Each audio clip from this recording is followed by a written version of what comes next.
Hi, this is the artist Kelly Borsheim. Today we're going to talk about color because I'm about to make a subtle change to my color palette on here and I want to show you what I'm thinking. So stay tuned, let's get to it. Okay, so first I want to show you my inspiration is this Turner painting. Can you see? It's really got the dark. The lights are just popping out like crazy, but also notice the warms, the yellows and oranges, and then you've got this violet here, okay? But you go into dark and dark. It's clearly, this is the brightest part in the subject, but it's not just a black and white idea that bright light and dark. It's got all these lovely little midtones in here that are still helping you go in with the rays and stuff. So that's my inspiration from these photos that my brother Michael took. So, anyway, okay, so this is the palette that I had chose. It had a pink underpainting right there. I've got white covering that to blot it out. But I'm painting in acrylic, so they're mostly opaque. Anyway, the pink up there was what I had on this canvas before. And then I chose the oranges with a little bit of red, and then the olive greens and the dark greens. And then I did this blue because I love this blue. And the grays and all that stuff to make the stone and the ramp going down to the sea. And this is the sea and the reflections, okay? So, but I've been walking past this painting while I've been working on other things lately.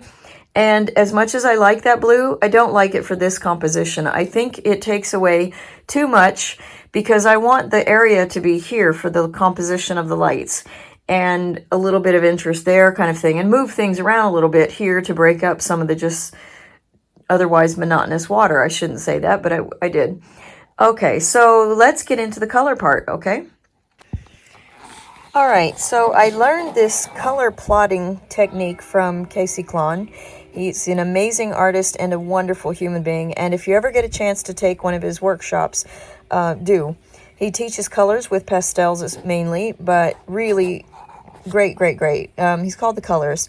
I found this color wheel many years ago on the internet, and I liked it because I'm always interested in the emotional connection in the language of flowers, the language of color, the language of sounds, and why certain chords touch us the way they do, that kind of thing. Those things interest me a lot. So I'm not expert at his system, but I'm going to be trying here. So I left the neutrals out here, okay, black, gray, and white. Then I took my pastel set. Oops. Got some wind here. Okay, so I took my pastel set and grabbed colors that were sort of similar. Good grief, I can't get away from the wind today. All right, so I went through one of my pastel kits and I picked out, or I chose several colors that are similar, a lighter yellow, kind of a bluish green yellow, a cold yellow, yellow ochre, this kind of funky colored, it's not quite as blue as this one, and then orange, red and pink, a light mid-tone green and a dark forest green kind of thing. And then the blue that I love so much, the kind of a cobalt, not really cobalt, this is more of a cerulean. Anyway, I don't worry about names so much. My point is that, okay, this is not an ideal color wheel as far as this goes, but I put the lighter stuff closer and the darkers here. The general idea is to try to understand how your palette balances out or not balances out, depending on what you're trying to communicate, as far as how it's going to go. So, goodness. All right, I'm going to stop this. The wind just blew everything over.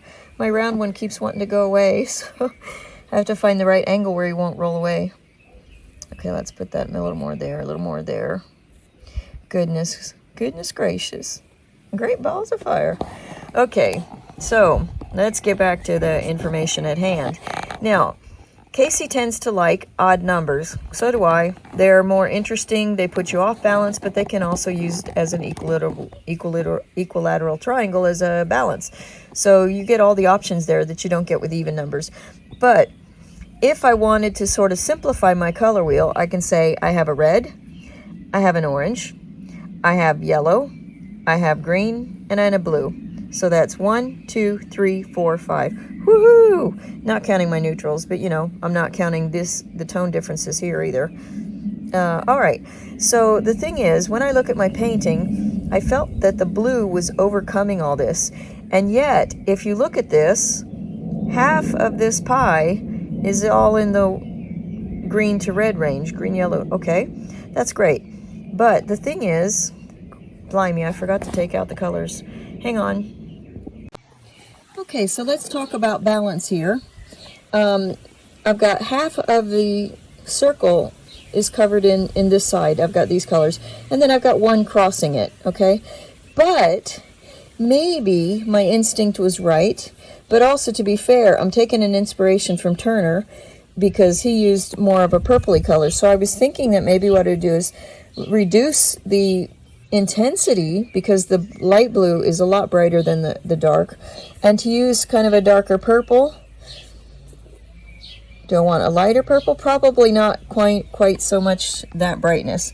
And I have to do a shout out now to Unison, because for me, a lot of pastel kits that you buy, the little boxes and the sets and all that, they don't have enough darks in them. They also don't have enough greens, because my goodness, there's a lot of greens in nature. But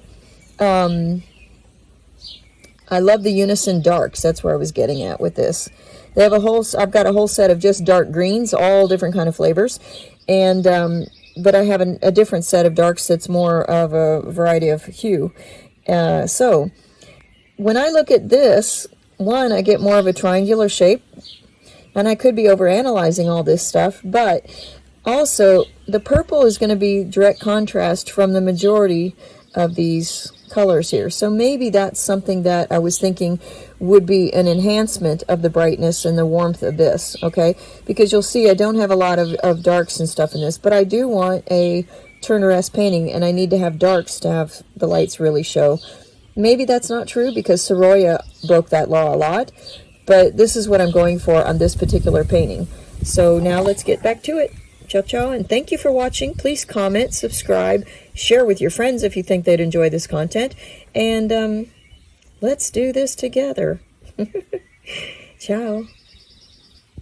Oh, the roly-poly Rembrandt. Anyway, I wanted to tell you that this is just something, an idea, and a way for me to visualize or maybe conceptualize my color palette. Because the reality is, one, I'm not painting in pastels, and with acrylic paints, I can change this to be a very subtly different color, even from this. This is not, nothing of this is written in stone. And plus, like for instance, this light orange here, this doesn't really fit. I mean, might sort of fit some of these, it might fit some of these, but you see what I'm saying is that these aren't perfect, the choices that I made. I just kind of wanted to get a feel for what I'm doing here and see if maybe I can justify my choice for the purple, okay? I think I can, and even if I can't, you know what happens? I paint it. If I don't like it, I change it, right? Okay, I'm going to get painting. Ciao, ciao for now. Ciao, ciao, ciao, ciao. Ciao, ciao, ciao, ciao, ciao. Oh, and just another quick note. I often say the worst first when I come back to a painting to work on it the next day, or even how much ever time has passed. In this case, that white big cloud there kind of bothers me, but I did that to cover up opaqueness of the dark green so I could later lay over the sky that I want to put in. But in this case, because I've been bothered by that blue so much, I want to go ahead and make the changes on that right now to see if I like the color palette better with a purple instead of a blue. Okay, so that's what I'm going to be working on, using Turner as inspiration.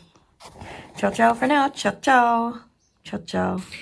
Okay, here I can tell that the purple is too high in intensity, but my main thing is I want to get rid of the blue so that I can stand back and judge what I think of the purple. And again, it could be that putting in lighter hues, it could be that the tone is not correct, because usually if you have a problem with something, more often than not, it's tone and not necessarily shape. But the other thing that I want to do is remember that my original thought was to keep some of the pink of the canvas coming through. So I'm having a case of indecision a little bit, because I want to do everything at once. And yet I don't really know where I'm going, because I am actually trying to experiment a little bit more. You've seen my normal style is a lot less impressionistic than this. And And also, I didn't come at it with the direction of color, so I'm trying to learn a lot of things that are new for me.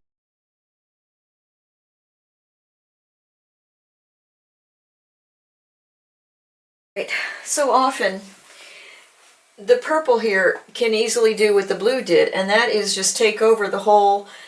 Your eye is going to go straight to this, because it's also taken up a lot more real estate than like this, which should be the star of the show, I think. So it's because the intensity is too much. The color is too saturated, or except Casey hates that because that's a Photoshop term. Anyway, the intensity is too high. And so what I want to do is I can knock it down in many ways. Basically, adding any color is going to dilute, I guess you could say, the intensity of this purple. But often I like to think about the saying that every painting, in every part of every little painting, you have all of the colors on your palette mixed in there with that. So what I want to do, instead of adding, I do want a darker color as we go in here, because I'm trying to develop that as the, woo, you know, gracious light that you want to see. But I don't need to add black to everything to darken stuff. So what I want to do is put some green reflection into the sea as well, darken the tone, reduce the intensity of the purple. And so if I add a forest green, a dark green to this, do you see here? I can pretty much, let's pull some of that in there so I can have pure purple when I want it. I can pretty much do all of that in sort of the same idea, okay? Do you see how this purple here is darker, but it's also less intensely purple than this? So I will play with those kind of proportions, those sort of the tone as well as the hue and the intensity, and see if I can't get a sea that is more interesting to me. Then I will stand back again, evaluate again, because also I'm going to have these colors reflected into the sea. So really the sea is not going to have as much color as you might think it would be, other than what's here. But I'm going to paint now because I can't think and talk at the same time. Are you like that at all? Ciao for now. Okay, here we go.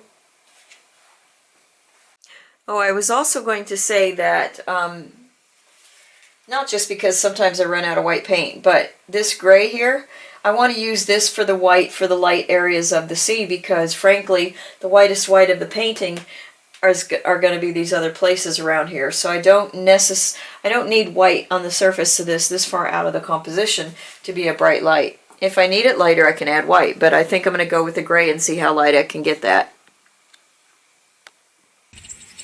Okay, so notice that I'm using horizontal strokes, and then I'm wiping vertically down across them. Part of that is to not add extra texture. I've already got texture on it that I sanded before, which made it nice to the touch. I didn't have any sharp edges that were...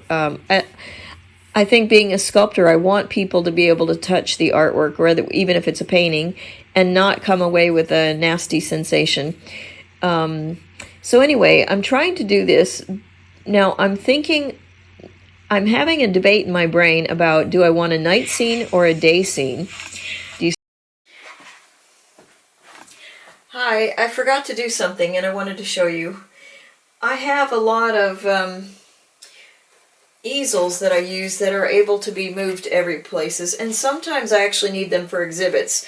So what I like to do is try to keep them in a good shape, and I've got a piece of magazine paper that's sitting underneath this canvas. But also, as I paint, I don't like the stress of having to... It's sort of like the theory of abundance that Robert Gann had talked about, with when you get fewer canvases, all of a sudden you get really slow and you get tight. Oh, I've got to make this one be last because I don't have more materials.